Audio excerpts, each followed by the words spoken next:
या कार्यक्रमाचे निमंत्रक चिन्मय कुलकर्णी, पूजा क्षीरसागर, अमित इंगळे, सूरज झांजे, कुणाल पोकळे, अनंत राऊत, माझ्यानंतर आपल्याला मार्गदर्शन करणारे माझी मुलगी अमिता मोरे सर, साळुंके सर आणि या दिशा परिवाराचे सर्व कार्यकर्ते, माझे मित्र मकरंद कुलकर्णी की ज्यांच्यामुळे मी आज इथे आलो आहे, आणि सर्व विद्यार्थी मित्र हो, पालक, सर्वांना माझा नमस्कार. कॉमर्स शाखेतील संधी या विषयावर मला मार्गदर्शन करण्यास सांगण्यात आलेलं आहे. यामध्ये मुख्यतः मी आपल्यापुढे 6 परिवार किंवा सहा संधी मी तुमच्यापुढे मांडणार आहे. त्याच्यामध्ये कॉमर्स हा सगळ्यात महत्त्वाचा विषय काय आहे, तर आपण जर बघितलं तर कुठलंही युनिट असेल, व्यापारी युनिट असेल, धर्मादाय संस्था असेल, मॅन्युफॅक्चरिंग, ट्रेडिंग, फायनान्स हा सगळ्यात महत्त्वाचा भाग आहे. इवन जर तुम्ही बघितलं की कुठल्याही मोठ्या कंपनीमध्ये, MNC मध्ये वगैरे जर टेक्नोक्रॅट्सला जर मॅनेजिंग डायरेक्टर किंवा मोठी पोस्ट द्यायची असेल तर त्याला पहिल्यांदा फायनान्समधला कुठला तरी कोर्स करायला सांगतात. कारण ज्या योगे तुम्हाला बॅलन्स शीट वाचता आलं पाहिजे. इंजिनियर असेल, कोणी असेल, तंत्रज्ञ, या सर्वांसाठी फायनान्स हा सगळ्यात महत्त्वाचा आहे. जर तुम्हाला कुठल्याही टॉप पोस्टवर जायचं असेल तर फायनान्स हा सगळ्यात महत्त्वाचा आहे. आणि म्हणून कॉमर्स ही सगळ्यात महत्त्वाची शाखा आहे. तुम्ही सर्वजण कॉमर्समधल्या संधी शोधता, तर त्यावेळेला मी तुम्हाला पुढे 6 संधी मांडतोय. त्याच्यामधल्या 3 जे कोर्सेस आहेत ते युनिव्हर्सिटी किंवा आता सध्या आपण नवीन याच्यामध्ये बघतो ते डीम्ड युनिव्हर्सिटी म्हणतो त्या आहेत. फॉर एक्झाम्पल नाव आता BMCC आहे, भारतीय विद्यापीठ आहे, DY पाटील आहेत, या डीम्ड युनिव्हर्सिटी आहेत. पुणे सावित्रीबाई फुले, त्यानंतर मराठवाडा, या सगळ्या युनिव्हर्सिटीज आहेत. तर या सर्वांच्याकडे पहिल्यांदा 3 जे कोर्सेस बेसिक आहेत त्याच्याकडे आपण जाऊया. सर्वप्रथम तुम्ही आता 10+2+3 या पॅटर्नमध्ये आपण आहोत. 10+2 झाल्यानंतर तुम्हाला पर्याय आहे. तुम्ही जर 11वी आणि 12वीला कॉमर्स घेतलं असेल तर BCom हा पहिला बेसिक आहे, तो 3 वर्षाचा कोर्स असतो.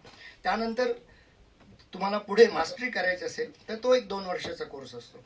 तर BCom आणि MCom हे सगळ्यात बेसिक कोर्सेस आहेत. यामध्ये काय आहे की आता जर आपण बघितलं, आम्ही आता ऑडिट करतो वगैरे सर्व, याच्यामध्ये आम्हाला असं आढळून येतं की आपल्याकडे चांगले अकाउंटंट नाही आहेत की ज्या योगे आपल्याला, म्हणजे ज्या वेळेला आम्ही ऑडिट करतो त्यावेळेला ज्या प्रकारची इन्फॉर्मेशन आम्हाला लागते, जी स्टेटमेंट्स लागतात, ते तयार करणारे चांगले अकाउंटंट कुठल्याही बिझनेस फर्ममध्ये, धर्मादाय संस्थामध्ये, मॅन्युफॅक्चरिंग युनिटमध्ये मिळत नाही. तर त्याच्यासाठी म्हणून सुद्धा हा पर्याय सर्वात चांगला आहे. याच्यामध्ये काय आहे की ज्यावेळेला तुम्ही चांगले अकाउंटंट बनायला बघता त्यावेळेला बरेचसे आता सॉफ्टवेअरची टूल्स आलेली आहेत. टूल्स म्हणजे काय की ज्या योगे तुम्ही अकाउंट्स मेंटेन करता. मागे ज्या वेळेला आम्ही शिकत होतो, BCom झालो त्यानंतर त्यावेळेला सगळं मॅन्युअल असायचं. मोठ्या पुस्तकं, लेजर, जनरल, कॅशबुक, हे सगळं मॅन्युअली लिहायला लागेल. पण आता तुम्ही ज्या काळात वावरता त्या ठिकाणी सगळं कॉम्प्युटराइज्ड आहे. तुम्ही अकाउंटसुद्धा लिहिता, ते अकाउंट्स कॉम्प्युटरवर लिहिता. तर त्याच्यासाठी वेगवेगळ्या प्रकारचे टूल्स अवेलेबल आहेत. एक म्हणजे टॅली आहे, त्यानंतर ॲफ्लॉज म्हणून आहे, क्लाउड म्हणून आहे. हे जे सगळे आहेत तर तुम्ही जेव्हा तुम्ही BCom किंवा MCom करत असता त्यावेळेला तुम्ही सायमल्टेनियसली हे कोर्सेस करू शकता. आणि ज्या योगे तुमचं स्किल वाढण्यास त्याचा उपयोग होईल, की ज्या योगे तुम्हाला चांगल्या नोकरी, चांगलं हे मिळेल. त्यानंतर MCom झाल्यानंतर तुम्हाला आणखीन जर शिकण्याची इच्छा असेल तर तुम्ही त्यामध्ये PhD वगैरे सुद्धा करू शकता. नीटची परीक्षा देऊन प्राध्यापक होऊ शकता. काही एंट्रप्रेन्योर लोक असतील तर ते चांगले खाजगी क्लासेस चालू करू शकतील. आणि मुख्य म्हणजे चांगले अकाउंटंट सुद्धा होऊ शकतात. हा एक पहिला कोर्स झाला. त्यानंतर दुसरा जो कोर्स आहे तर तो युनिव्हर्सिटीचाच आहे सर्व. त्याच्यामध्ये लॉच आहे, म्हणजे कायदा, LLBचं. LLB हे जे आहे ते तुम्ही 12वी झाल्यानंतर सुद्धा करू शकता किंवा कुठली ग्रॅज्युएशन डिग्री घेतल्यानंतर, मग आर्ट्स, सायन्स, कॉमर्स कुठली असेल, तुम्ही BSc व्हा, BCom व्हा, BA व्हा, त्यानंतर तुम्हाला 3 वर्षाचा हा युनिव्हर्सिटीचा कोर्स आहे. त्याचबरोबर 12वी झाल्यानंतर सुद्धा तुम्ही हा 5 वर्षाचा कोर्स करू शकता. हे दोन्ही कोर्सेस जे आहेत सर्व लॉ कॉलेजेसमध्ये अवेलेबल आहेत. पुण्यामध्ये सुद्धा आपल्याला फर्ग्युसन कॉलेज आहे, ILS लॉ कॉलेज आहे, सिम्बॉयसिस आहे, मॉडर्न कॉलेज आहे, या सर्वांची लॉ कॉलेजेस आहेत. आणि हे मी म्हणल्याप्रमाणे पहिल्यांदा हा ग्रॅज्युएशन नंतर 3 वर्षाचा कोर्स आहे, त्यानंतर 5 वर्षाचा कोर्स आहे. यामध्ये तुम्ही नंतर पुढे ग्रॅज्युएशन नंतर सुद्धा LLM करू शकता. तो 2 वर्ष, काही युनिव्हर्सिटीमध्ये 1 वर्ष असा LLMचा कोर्स आहे. यामध्ये तुम्ही खाजगी व्यवसाय करू शकता, वकिलीचा, कोर्टामध्ये वगैरे. कुठल्याही बँकेमध्ये, कुठल्याही व्यापारी संस्थेमध्ये किंवा इंडस्ट्रीजमध्ये तुम्ही लीगल टीमचे मेंबर होऊ शकता. प्रत्येक संस्थेला त्यांना कायदेशीर बाबी तपासाव्या लागतात. कुठलीही संस्था असो, धर्मादाय असो, मॅन्युफॅक्चरिंग युनिट असो, हे असो, त्यासाठी जी काही लीगल टीम असते, इव्हन बँकेमध्ये सुद्धा पूर्ण लीगल टीम असते, तर त्या टीममध्ये तुम्ही काम करू शकता किंवा सल्लागार म्हणून काम करू शकता. त्यानंतर MPSC थ्रू तुम्हाला परीक्षा देता येते आणि की ज्या परीक्षा उत्तीर्ण झाल्यानंतर तुम्ही जज होऊ शकता. या जज झाल्यानंतर परत त्याला काय स्काय इज द लिमिट. तुम्ही डिस्ट्रिक्ट जजपर्यंत जाता, नंतर हायकोर्टात जज होता, सुप्रीम कोर्टात होता. हे सगळ्या गोष्टी पहिलं, पण बेसिकली लॉची डिग्री घेणं सगळ्यात आवश्यक आहे. त्यानंतर तिसरा जो कोर्स आहे युनिव्हर्सिटीमध्ये जो म्हणतो, तर काही लोक आता तुमच्यापैकी 12वी नंतर BBA म्हणतात, बॅचलर इन बिझनेस ॲडमिनिस्ट्रेशन. तर हा कोर्स हा नेहमीप्रमाणे 10+2+3 आहे, की जो 3 वर्ष, 12वी नंतर 3 वर्षानंतर तुम्ही त्याच्यामध्ये BBA बेसिक ग्रॅज्युएशन करू शकता. त्यानंतर त्याचं मास्टर्स आहे MBA हे बऱ्याच युनिव्हर्सिटीज घेतात, बाहेरच्या युनिव्हर्सिटीज घेतात. तुम्ही कुठल्या युनिव्हर्सिटीचं MBA करता त्याच्यावर बऱ्याच तुमच्या अपॉइंटमेंट अपॉर्च्युनिटी असतात. चांगल्या आता अहमदाबाद वगैरे सारख्या ठिकाणी ज्या IIM आहेत, ज्या आपण IITच्या दर्जाच्या संस्था समजतो भारतामध्ये, त्याच्यामध्ये जर तुम्ही MBA केलं तर तुम्हाला स्काय इज द लिमिट. कुठल्याही कॉर्पोरेटमध्ये कुठेही तुम्ही उच्च पदावर जाऊ शकता, नोकरी करू शकता. त्यानंतर खाजगी सल्लागार म्हणून तुम्ही तुमची स्वतःची प्रायव्हेट कन्सल्टन्सी फर्म चालू करू शकता. आणि या सर्वांमध्ये आणखीन एक कॉमन असं आहे की कुठेही तुम्हाला जर कोणाला शिक्षक व्हायची किंवा शिकवण्याची आवड असेल तर तुम्ही या सगळ्या ह्याच्यामधनं NETची परीक्षा पास होऊन प्राध्यापक होऊ शकता, प्रिन्सिपल होऊ शकता. हे मी आता सांगितलेले हे जे 3 युनिव्हर्सिटीचे कोर्स होते. त्यानंतर आपण जे व्यावसायिक संस्था आहेत त्यांचे जे 3 कोर्स आहेत त्याच्याकडे आपण जाऊया. त्याच्यामध्ये कसं आहे की आता डॉक्टर असतो, तर डॉक्टर वेगवेगळे आपण आता बघतो की वेगवेगळ्या प्रकारचे डॉक्टर असतात. आपण पायापासून घेतलं तर डोक्यापर्यंत वेगवेगळ्या स्पेशालिटीज असतात. तसंच कॉमर्स फील्डमध्ये हे 3 ज्या ब्रांचेस आहेत, आता मी जे सांगणार आहे ते 3 विषय आहेत बेसिकली, त्याच्यामध्ये तुम्ही प्रावीण्य मिळवता. त्याच्यामध्ये पहिल्या नंबरवर आहे की जे माझा स्वतःचा व्यवसाय आहे, चार्टर्ड अकाउंटन्सी. चार्टर्ड अकाउंटन्सीमध्ये मेन विषय कुठले आहेत तर अकाउंटिंग, ऑडिटिंग, टॅक्सेशन. हे बेसिक सब्जेक्ट आहेत. ज्या मुलांना किंवा तुम्हाला विद्यार्थ्यांना या 3 विषयामध्ये आवड असेल त्यांनी चार्टर्ड अकाउंटन्सी कोर्स करायला काहीच अडचण नाही. याच्यामध्ये पण ज्यावेळेला तुम्ही हे जे 3 कोर्सेस आहेत ते त्या ज्या इन्स्टिट्यूट आहेत त्या पार्लमेंटच्या ॲक्टनी हे झालेले आहेत. इन्स्टिट्यूट ऑफ चार्टर्ड अकाउंटन्सी 1949चा कायदा त्यानुसार ती स्थापन झालेली आहे आणि त्याचा सर्व कारभार प्रोफेशनली असं इंडिपेंडेंटली हँडल होतो. यामध्ये आता प्रवेश कसा करायचा तर याच्यामध्ये 2 रूट त्यांनी सांगितलेले आहेत. पहिला म्हणजे काय की तुम्ही 10वी झाल्यानंतरच तुम्ही या कोर्ससाठी रजिस्टर करू शकता. ह्या कोर्सला रजिस्टर केल्यानंतर 12वी झाल्यानंतर जेव्हा तुम्ही 12वीची परीक्षा देता आणि 12वीची परीक्षा दिल्यानंतर तुम्हाला याची जी बेसिक फाउंडेशन ची परीक्षा असते त्याला तुम्हाला बसता येतं. या फाउंडेशनच्या ह्याला 4 पेपर असतात. त्याच्यामध्ये 12वी नंतर तुम्ही ॲपियर झाल्यानंतर यामध्ये वेळ वाचतो. मुख्य काय आहे की तुम्ही 12वी नंतर ही परीक्षा दिली आणि या परीक्षेमध्ये तुम्ही क्वालिफाय झाला तर ताबडतोब तुम्ही तुमचा पुढचा अभ्यास सुरू करता. सॉरी, माझा आवाज जरा खराब आहे.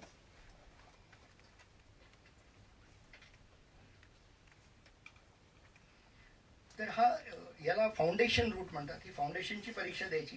ती परीक्षा पास झाल्यानंतर मग तुम्ही इंटरमिजिएट परीक्षा, या बेसिक याच्यामध्ये कसं आहे की 3 परीक्षा आहेत. पहिली फाउंडेशन, जर तुम्ही 12वी नंतर करणार असाल तर फाउंडेशन आहे, त्यानंतर इंटरमिडिएट आहे आणि मग फायनल. तर फाउंडेशन तुम्ही टाळू शकता. कसे टाळू शकाल? तर तुम्ही ग्रॅज्युएट झाल्यानंतर सुद्धा या CA कोर्सला अपिअर होऊ शकता. त्याच्यामध्ये कुठल्याही फॅकल्टीचं जर ग्रॅज्युएशन असेल तर साधारणपणे 55% जर तुम्हाला मार्क असतील BComला, BCom, BA, BSc, सॉरी या बेसिकली कॉमर्सला 55% आणि इतर ज्या बाकीच्या शाखा आहेत की सायन्स आहे आणि आर्ट्स आहेत तर त्याच्यामध्ये 60% असेल तरी सुद्धा तुम्ही त्या रूटने जाऊ शकता. हा डायरेक्ट रूट आहे. त्यावेळेला तुम्हाला फक्त इंटरमिडिएट आणि फायनल या 2 परीक्षा द्याव्या लागतील. ज्यावेळेला तुम्ही फाउंडेशन थ्रू जाता अंडर ग्रॅज्युएट असताना त्यावेळेला तुम्हाला फाउंडेशन ही पहिली परीक्षा, त्यानंतर इंटरमिडिएट आणि मग फायनल. आणि यामध्ये सर्वात महत्त्वाचा भाग असा आहे की तुम्हाला 3 वर्ष चार्टर्ड अकाउंटंटच्या हाताखाली काम करायला लागतं. त्याला आम्ही आर्टिकलशिप किंवा इंटर्नशिप म्हणतो. तर 3 वर्ष तुम्हाला कंपल्सरी त्या चार्टर्ड अकाउंटंटकडे काम करावं लागतं.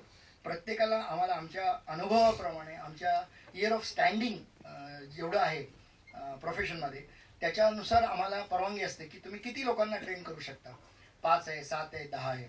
तर असे तेवढेच लोक आम्हाला घेता येतात, तेवढ्याच लोकांना आम्ही ट्रेनिंग देऊ शकतो.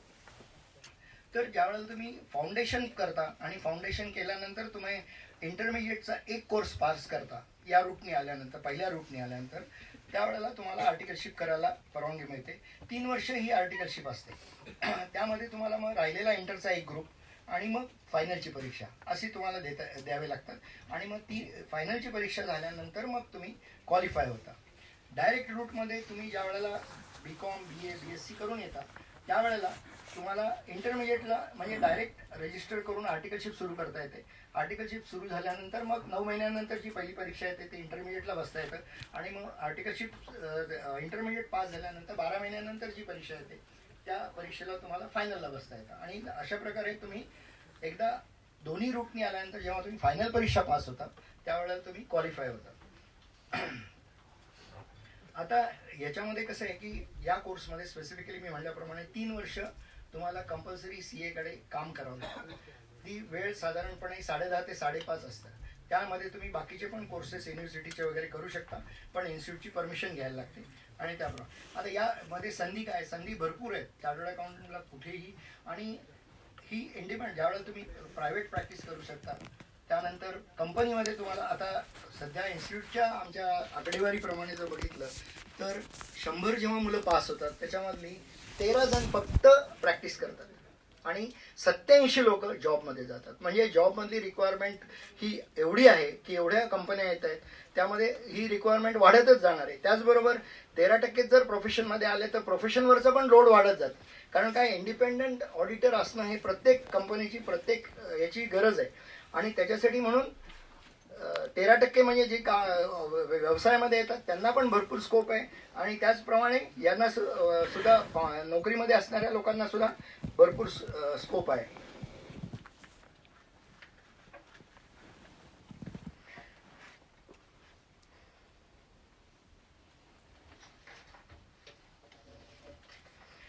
तेव्हा कंपनीमध्ये जॉब करता येतो, त्यानंतर तुम्हाला प्रायव्हेट प्रॅक्टिस करता येते, त्यानंतर तुम्हाला कॉलेजेसमध्ये किंवा ह्याच्यामध्ये BCom आणि ह्याच्यासाठी व्हिजिटिंग लेक्चर्स म्हणून तुम्हाला बोलू शकता. तुम्हाला जर आवड असेल शिकवण्याची तर तेही तुम्ही करू शकता.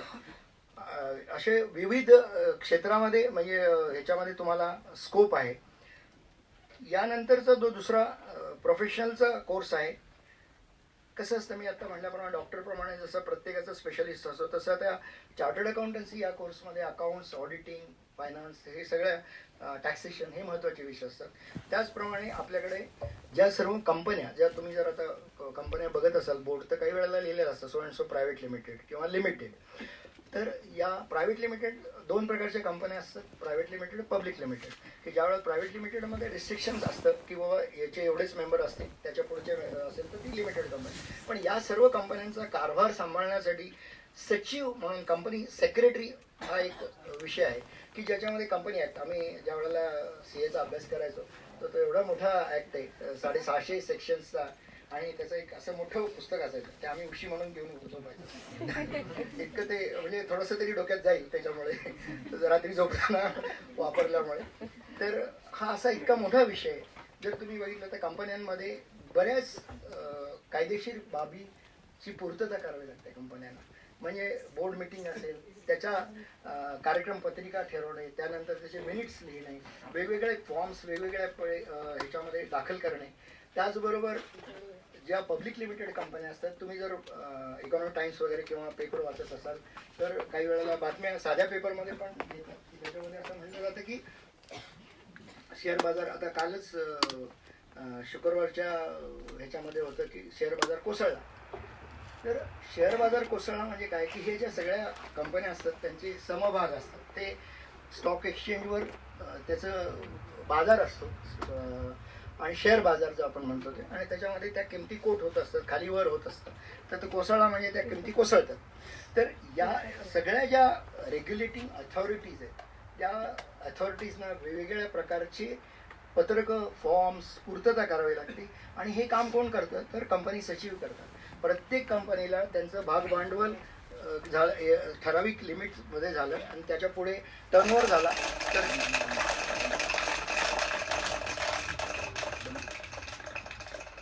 कंपल्सरी तुम्हाला कंपनी सेक्रेटरीची अपॉइंटमेंट करावं लागते. ज्या लहान कंपन्या असतात त्यांना सुद्धा कंपनी सेक्रेटरीची मदत वेगवेगळ्या फॉर्म्स भरण्यासाठी आणि याच्यासाठी घ्यायला लागते. त्यामुळे प्रायव्हेट प्रॅक्टिस हा सुद्धा त्याच्यामध्ये एक भाग आहे. ही जी इन्स्टिट्यूट आहे ती पण पार्लमेंटच्या ॲक्टनी अस्तित्वात आली आहे. 1980चा हा थोडा नंतरचा भाग आहे. जसं जसं अकाउंटिंग, फायनान्स आणि याच्यामध्ये प्रगती होत गेली तशा तशा नवीन नवीन रिक्वायरमेंट आपल्याला भासायला लागल्या आणि त्याप्रमाणे मग ते कायदे पास झाले. त्याप्रमाणे नवीन नवीन इन्स्टिट्यूट झालं. तर ही चार्टर्ड अकाउंटंट इन्स्टिट्यूट जी आहे ती फार जुनी आहे. 1949 सालची आहे. स्वातंत्र्य मिळाल्यानंतर लगेचच ती स्थापन झाली. त्यानंतर कंपनी सेक्रेटरी जी आहे ती 1980 साली झालेली आहे. आणि त्यानंतर मग कंपनी यामध्ये सुद्धा आपल्याला चार्टर्ड अकाउंटन्सी कोर्सप्रमाणे 2 मार्गाने तुम्ही जाऊ शकता. 10वी पास झाल्यानंतर तुम्ही रजिस्टर करायचं आहे. त्यानंतर त्यांची एंट्रन्स एक्झाम आहे. जशी इथे फाउंडेशन आहे तशी त्यांच्याकडे पण एंट्रन्स एक्झामिनेशन आहे. ती एंट्रन्स एक्झामिनेशन पास करायची आहे. एंट्रन्स एक्झामिनेशन 12वीला तुम्ही अपेअर झाला किंवा 12वीचा रिझल्ट लागल्यानंतर जी परीक्षा असेल त्या परीक्षेला तुम्ही बसायला क्वालिफाईड आहे. त्यानंतर मग जसं इंटरमिजिएट आणि फायनल आहे तशी यांच्याकडे एक्झिक्युटिव्ह प्रोग्राम म्हणून एक परीक्षा आहे आणि प्रोफेशनल प्रोग्राम म्हणून आहे. जसं इंटरमिजिएट आणि फायनल असं इकडच्या प्रमाणेच तिकडे मोरॉलेस तसंच आहे. प्रॅक्टिकल ट्रेनिंग जे आहे ते तुम्हाला प्रत्येक ठिकाणी घ्यावंच लागतं. इथे सुद्धा तुम्हाला प्रॅक्टिकल ट्रेनिंग घ्यावं लागतं कंपनी सेक्रेटरीकडे किंवा कंपनीमध्ये. आता बेसिकली काय हे कंपनीशी रिलेटेड असल्यामुळे तुम्ही इथे कंपनीचं ट्रेनिंगसुद्धा कंपनीमध्ये घेऊ शकता किंवा प्रॅक्टिसिंग कंपनी सेक्रेटरीकडे तुम्ही त्याच्यामध्ये ट्रेनिंग घेऊ शकता. पण ट्रेनिंग हा सर्व याचा भाग आहे. जोपर्यंत तुम्ही प्रॅक्टिकली काम करत नाही तोपर्यंत तुम्ही काहीही तुम्हाला येणार नाही. तुम्ही पुस्तकं वाचून अभ्यास करून परीक्षा पास व्हाल, पण ज्या वेळेला कामाची वेळ येते त्यावेळेला तुम्हाला प्रॅक्टिकल एक्सपिरियन्सेस कामाला येतो. त्यामुळे प्रॅक्टिकल ट्रेनिंग हे जे आहे ते सर्व कोर्सेसमध्ये इन्क्लूड आहे आणि ते पूर्ण केल्यावरच तुम्हाला मग फायनल परीक्षेला बसता येतं आणि मग डिग्री मिळते. तर याच्यामध्ये पण 3 परीक्षा आहेत. जर तुम्ही 12वी नंतर जात असाल तर तुम्हाला एंट्रन्स आहे, त्यानंतर मग एक्झिक्युटिव्ह प्रोग्राम आहे आणि त्यानंतर प्रोफेशनल प्रोग्राम. म्हणजे हे 3 परीक्षा आहेत. साधारण कालावधी 3 वर्षाचाच असतो याच्यामध्ये सुद्धा. आणि वेगवेगळे विषय असतात. जसं आता चार्टर्ड अकाउंटन्सीमध्ये इंटरमिजिएट फायनल म्हणून 16 विषय आहेत, एंट्रन्सला 4 विषय आहेत. तसे याच्याकडे प्रमाणे कंपनी सेक्रेटरीमध्ये सुद्धा 4 विषय एंट्रन्सला आहेत आणि 17 विषय इंटर आणि फायनल असे पेपर्स आहेत. म्हणजे इंटरमिजिएट म्हणजे एक्झिक्युटिव्ह प्रोग्राम्सला 2 ग्रुप आहेत 4-4 याचे आणि फायनलला 3 ग्रुप आहेत 3-3 याचे, असे 9 पेपर्स आहेत. त्यामुळे असे 16 आणि 17 सब्जेक्ट्स आहेत. याच्यामध्ये तुम्हाला स्कोप काय तर स्कोप भरपूर आहे. ज्या मी म्हणण्याप्रमाणे तुम्ही तुमची स्वतःची फर्म ओपन करू शकता कंपनी सेक्रेटरी म्हणून. त्यानंतर कंपनीमध्ये काम करू शकता, कारण प्रत्येक कंपनीला, मोठ्या कंपनीला कंपनी सेक्रेटरीची गरज असते.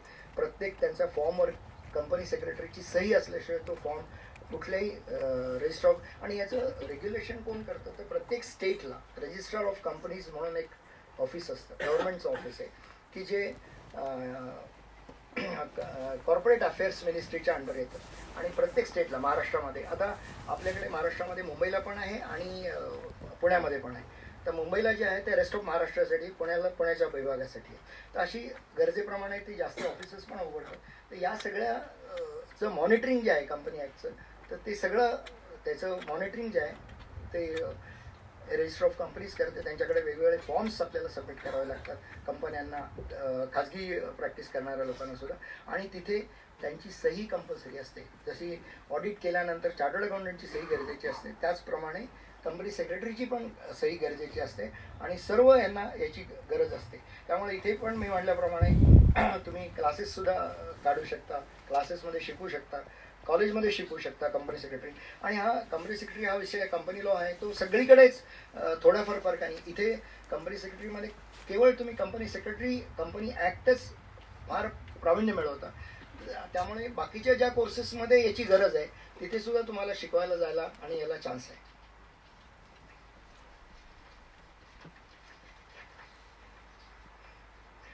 त्यानंतर आणखीन एक प्रोफेशनल बॉडी आहे.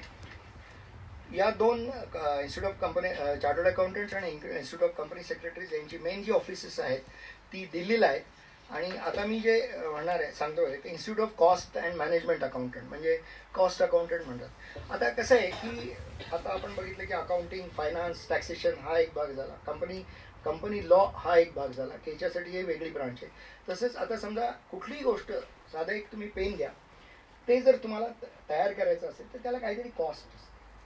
तर कॉस्टिंग, प्रत्येक गोष्टीचं कॉस्टिंग करायचं असतं. ज्या वेळेला कुठलीही कंपनी एखाद्या उत्पादन क्षेत्रामध्ये प्रवेश करते, एखादी गाडी असेल, पिन असेल, छोटी पिन असेल, जर त्या बनवायला त्याला काहीतरी कॉस्ट लागते. तर हे कॉस्टिंग म्हणून हा एक विषय असतो कॉमर्सला. तुम्ही आता ज्या वेळेला BCom वगैरे कराल त्यावेळेला तुम्हाला तो विषय शिकवण्यात येईल. तर कॉस्टिंग म्हणजे काय असतं की बाबा तुम्ही ज्या वेळेला एखादी गोष्ट तयार करण्यासाठी जाणार आहात तर त्या गोष्टीसाठी तुम्हाला काय लागेल. साधारण आता घरातल्या बायकांना माहिती आहे, तुम्हाला एखादा पदार्थ जर तयार करायचा असेल तर त्याला काय काय इन्ग्रेडियंट्स लागतात. तसंच त्याप्रमाणे मॅन्युफॅक्चरिंग ॲक्टिव्हिटीमध्ये तुम्हाला काय काय लागणार आहे. समजा एखादी गाडी तयार करायची आहे, कार तयार करायची, तर त्याच्यासाठी काय काय लागणार आहे, स्टील लागणार आहे, टायर्स लागणार आहे. तर या सगळ्याचं कॉस्टिंग करायचं असतं. आणि हे कॉस्टिंग म्हणजे काय असतं की बाबा तुम्ही आत्ता जसं बजेट आपण करतो, फायनान्शियल बजेट करतो, तसं कॉस्टिंगचं एक बजेट असतं की कॉस्टिंग काय, स्टँडर्ड कॉस्टिंग म्हणतो की बाबा हे तयार करायला एवढं लागेल. मग कंपनीमध्ये कॉस्ट अकाउंटंट काय करतो, तर हे पहिल्यांदा कॉस्टिंग करायचं, इंजिनियर वगैरे सगळ्या टेक्निकल टीमला घेऊन बसून तो कॉस्टिंग करतो. आणि नंतर पुढचं काय काम असतं की ज्या वेळेला ॲक्च्युअल तुम्ही मॅन्युफॅक्चरिंग करता त्या गोष्टीचं, त्यावेळेला तुम्हाला खर्च किती आला. आणि मग याच्यामध्ये जो काही व्हॅरियन्स म्हणजे फरक आहे की बाबा मी एका आयटमचे 10 रुपये धरले होते, त्याला 15 रुपये खर्च आला. तर हा जो व्हॅरियन्स येतो, डिफरन्स येतो, हा डिफरन्सचा अभ्यास करायचा. हे कशामुळे आलं की भाववाढ झाली त्याच्यामुळे आलं, किंवा जास्त मटेरियल लागलं. म्हणजे कॉस्टिंगमध्ये दोन्ही गोष्टी असतात की या मटेरियल किती लागणार आहे, त्याची कॉस्ट किती येणार आहे, आणि मग त्याचा डिफरन्स जो आहे ते व्हॅरियन्स. हा जो सगळा स्टडी आहे त्याला सगळ्या पूर्ण याला मी तुम्हाला फार ढोबळमानाने सांगतोय की कॉस्टिंग म्हणजे काय. तर तुम्ही सर्व लोक विद्यार्थी आहात, तुम्हाला या सगळ्या याचा अजूनही अनुभव नसेल, म्हणून मी सांगतो की कॉस्टिंग म्हणजे काय. तर हे अशा प्रकारे हे कॉस्टिंग असतं. आणि याचा कॉस्ट आणि मॅनेजमेंट अकाउंटंट म्हणून एक वेगळं इन्स्टिट्यूट आहे, institute of cost and management accountant. तर हे याचं मेन ऑफिस जे आहे ते कलकत्त्याला आहे. या सर्वांच्या ब्रांचेस पुण्यासकट सगळीकडे आहेत, सगळीकडे आपल्याला त्याची माहिती मिळू शकते. तर हा कोर्स जो आहे हा पण असंच आहे. याच्यामध्ये सुद्धा डायरेक्ट रूट आणि इनडायरेक्ट रूट. डायरेक्ट रूटमध्ये 10वी रजिस्टर करा, 12वी नंतर एंट्रन्स परीक्षा द्या, आणि मग नंतर पहिली परीक्षा इंटरमिडिएट आणि मग फायनल, असं हे दोन्हीकडे. म्हणजे साधारणपणे या तिन्ही कोर्सचं जर तुम्ही नेचर बघितलं तर मोर ऑर लेस ते सेम आहे. या प्रकारे ते होतं. तर 12वी नंतर तुम्ही मग एंट्रन्सला बसू शकता, किंवा ज्या वेळेला तुम्ही ग्रॅज्युएशन पूर्ण करता त्या रूटनी सुद्धा तुम्हाला, त्याला डायरेक्ट रूट म्हणतात. आणि हा फाउंडेशन, इथे पण फाउंडेशन कोर्स आहे, आणि रेग्युलर पहिली परीक्षा इंटरमिडिएट जी आहे ती, आणि दुसरी फायनल परीक्षा. तर याच्यामध्ये सुद्धा प्रॅक्टिकल ट्रेनिंग हा भाग महत्त्वाचा आहे. इंडस्ट्रीमध्ये सुद्धा करता येतं, किंवा कॉस्ट अकाउंटंट प्रॅक्टिस करतात त्यांच्याकडे पण तुम्हाला प्रॅक्टिकल ट्रेनिंग घेतात. इथे सुद्धा 3 वर्षाची ट्रेनिंग आहे, आणि ते ट्रेनिंग सायमल्टेनियसली तुम्ही घ्यायचं आहे आणि मग परीक्षेला बसायचं आहे. तर या प्रत्येकाच्या मोर ऑर लेस जर तुम्ही रूपरेखा बघितली तर परीक्षा, त्याचं नेचर सगळं सेम आहे. फक्त तर तुम्हाला इंटरेस्ट कशामध्ये हे सगळ्यात महत्त्वाचं आहे. त्यामुळे मी काय म्हणतो की हा जो म्हटलाय हा याच्यामध्ये प्रत्येक ज्या कोर्समध्ये कॉम्प्युटर ट्रेनिंग हा सुद्धा एक महत्त्वाचा भाग आहे. प्रत्येक इन्स्टिट्यूटनी ते कंपल्सरी केलेलं आहे, 100 तास 50 तास वगैरे. आणि कारण सध्या कॉम्प्युटरशिवाय कुठेही काही करता येत नाही. कुठलाही फॉर्म भरायचा असेल, काही जर असेल तर कॉम्प्युटर आवश्यक आहे. त्यामुळे या तिन्ही प्रोफेशनल कोर्सेसमध्ये 100 तास 50 तास हे सगळे कॉम्प्युटरची ट्रेनिंग कंपल्सरी केलेली आहे. तर ते काही वेळेला इन्स्टिट्यूट स्वतः अरेंज करतात किंवा प्रायव्हेट असतात रेकग्नाईज, त्यांच्याकडे तर्फे सुद्धा तुम्ही करू शकता. पण सायमल्टेनियसली तुम्हाला ते पूर्ण करावं लागतं. तर या तिन्ही कोर्सेसच्या मध्ये आपल्याला काय बघायचं आहे की आपल्याला आवड कशामध्ये, तुम्हाला कोणाला काय आवडतं. अकाउंटिंग आवडतं, टॅक्सेशन आवडतं, ऑडिटिंग आवडतं, किंवा कंपनी लॉ आवडतो, किंवा कॉस्टिंग आवडतं. तर याप्रमाणे तुम्ही मुलांनी पहिल्यांदा आपलं लक्ष निर्धारित करा. लक्ष निर्धारित केल्यानंतर मग त्या दृष्टीने पाठपुरावा करा. पहिल्यांदा तुम्हाला काय आवडतं हे पहिल्यांदा लक्षात घ्या, तुमची आवड कशात आहे. आणि आवड कशात आहे ते एकदा निश्चित झाल्यानंतर मग ध्येय निश्चित करा. आणि मला असं वाटतं की प्रत्येकाने आपलं ध्येय हे कायम उच्चच ठेवायला पाहिजे. आपल्याला कायम टॉपला जायचं याच ह्याच्याने करायला पाहिजे. आणि एकदा तुम्ही ध्येय निश्चित केलं की त्यानंतर एक आपल्या माझी पंतप्रधान इंदिरा गांधी कायम म्हणायच्या, कठोर परिश्रमास पर्याय नाही. There is no shortcut for the success.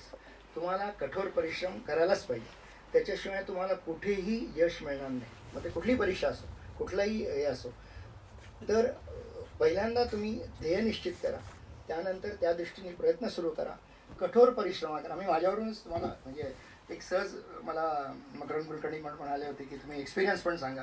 मी तुम्हाला सांगतो की मी FY कॉमर्सला PMCC मध्ये शिकत होतो. त्यावेळेला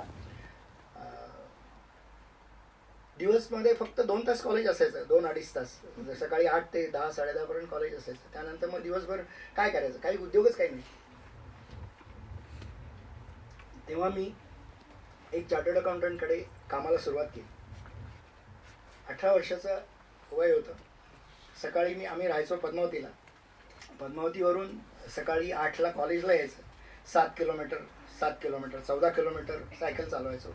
त्यानंतर घरी जाऊन जेवण करायचं आणि मग 12 वाजता त्या चार्टर्ड अकाउंटंटकडे कामाला जायचं. 12 वाजल्यापासून संध्याकाळी 6-6:30 पर्यंत काम करायचं. 10 किलोमीटर ते पुणे स्टेशनला ऑफिस होतं, ते 20 किलोमीटर. असं मी रोज 35 किलोमीटर सायकल चालवायचो.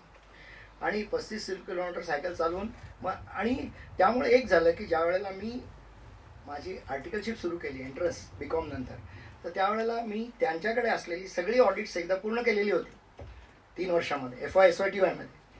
त्यामुळे ज्या वेळेला मी माझी इंटर्नशिप सुरुवात केली 3 वर्ष, त्यावेळेला मला नवीन काहीच नव्हतं. सगळं जे आहे ते मी ऑलरेडी केलेलं होतं. त्यामुळे तो एक फायदा होतो. सर्वांनीच असं करावं असं मी म्हणत नाही, पण काय आहे की एकदा तुम्ही तुमचं ध्येय निश्चित करा, त्या दृष्टीने पाठपुरावा करा, कठोर परिश्रम करा. आणि कठोर परिश्रमानंतर नक्की तुम्हाला यश मिळेल. यश हे मिळतं, पण केव्हा मिळतं, तुम्ही प्रयत्न कराल तरच यश मिळतं. तुम्ही म्हणालात की मी मग इकडे करा. आता काय असतं कॉलेज, हे जे कोर्सेस आहेत ते असे नाही आहेत की तुम्ही कॉलेजमध्ये गेलायत, प्रोफेसर शिकवत आहेत, मग तुम्ही शंका विचारताय. हे सेल्फ स्टडीचे कोर्सेस आहेत. CA, ICWA, CS हे जे सगळे कोर्स आहेत ते तुम्हाला स्टडी मटेरियल पाठवतात. तुम्ही ज्यावेळेला रजिस्टर करता त्यावेळेला त्यांची स्टडी मटेरियल येतात. ती स्टडी मटेरियल तुम्ही स्वतःहून वाचायची असतात, तुम्ही त्याच्यावरून अभ्यास करायचा असतो, त्याच्यावरून ट्युटोरियल्स लिहायचे असतात. आणि ते झाल्यानंतर म्हणजे हा सगळा सेल्फ स्टडीचा भाग आहे. तुम्ही जोपर्यंत सेल्फ स्टडी करत नाही, इथे कॉलेज किंवा शाळा नाही आहे की जिथे तुम्हाला शिक्षक येऊन शिकवत आहेत, एक्सप्लेन करतायत, 2-2 वेळा सांगतायत, शंका निरसन करतायत. इथे सगळं तुमचं तुम्हाला करायचं आहे, सेल्फ स्टडी करायचं आहे. आणि हे सगळे जे कोर्सेस आहेत ते प्रॅक्टिकल ओरिएंटेड आहेत. म्हणून मी म्हटलं की यामध्ये प्रॅक्टिस ही फार महत्त्वाची आहे. तुम्ही ट्रेनिंग किती करता, किती प्रामाणिकपणे करता, त्याच्यावर तुमचं यश अवलंबून आहे. पास होणं हे फार कठीण आहे असं मी म्हणत नाही. पुस्तकं वाचून क्लासला जाऊन तुम्ही पास व्हाल, पण ज्यावेळेला कामाची वेळ येईल त्यावेळेला तुम्हाला कामच तुम्हाला उपयोगी पडेल, कामाशिवाय काही उपयोगी पडणार नाही. तेव्हा मी अगदी ढोबळमानाने आणि थोडक्यात तुम्हाला या सर्व कोर्सेसबद्दल माहिती दिलेली आहे. याच्यासुद्धा शिवाय बाकीचे पण छोटे छोटे कोर्स आहेत की डायरेक्ट टॅक्स लॉचा कोर्स आहे 1 वर्षाचा वगैरे. त्यानंतर बरेच छोटे छोटे कोर्स आहेत. पण हे जे मी जे कव्हर केलं ते बेसिक आणि मेन कोर्स आहेत. याच्यावरून तुम्ही ठरवू शकता की तुम्हाला काय करायचं आहे काय नाही. तेव्हा तुम्ही ध्येय निश्चित करा, पाठपुरावा करा आणि तुम्हाला सर्वांना माझ्यातर्फे शुभेच्छा. तुम्हाला सर्वांना मी आणि अमितातर्फे हे करतो. तुम्हाला काही अडचण असेल कॉमर्स फील्डमधली कुठली, तुम्ही आमच्याकडे या, आम्ही तुम्हाला मार्गदर्शन करू, सुचवू. इवन आर्टिकलशिपसाठी सुद्धा तुम्हाला हवं असेल तर आम्ही आमच्या फर्ममध्ये जर जागा असेल तुम्हाला अकोमोडेट करू. दुसऱ्या फर्ममध्ये सुद्धा आमच्या मित्रमंडळी आहेत त्यांच्यामध्ये अकोमोडेट करू. आमच्यातर्फे तुमच्या सर्व दिशा परिवाराच्या मुलांसाठी आमचं द्वार हे कायम ओपन आहे. केव्हाही तुम्ही या, कुठलीही शंका विचारा, काही आहे, आम्ही नक्की वेळ देऊ तुम्हाला. आणि तुम्हाला सर्वांना भविष्यात तुम्ही चांगलं यावं, कारण तेच महत्त्वाचं आहे. तुम्हीच पुढे देश महान करणार आहात, तुम्हीच पुढे चार्टर्ड अकाउंटंट, कॉस्ट अकाउंटंट हे होणार आहात. त्यामुळे तुम्ही नक्की यशस्वी व्हाल. उद्दिष्ट निश्चित करणे, हार्डवर्क करणे. सर्वांना माझ्यातर्फे शुभेच्छा, देशा परिवाराला शुभेच्छा. तुम्ही माझ्या मुलीला बोलवलं आज इथे, त्यानंतर ती तिचे काही एक्सपिरियन्स तुम्हाला सांगेल. आणि तुम्ही आम्हाला दोघांनाही इथे बोलवलं त्याबद्दल दिशा परिवार, मकरंद कुलकर्णी सर्वांचे मी आभार मानतो. धन्यवाद.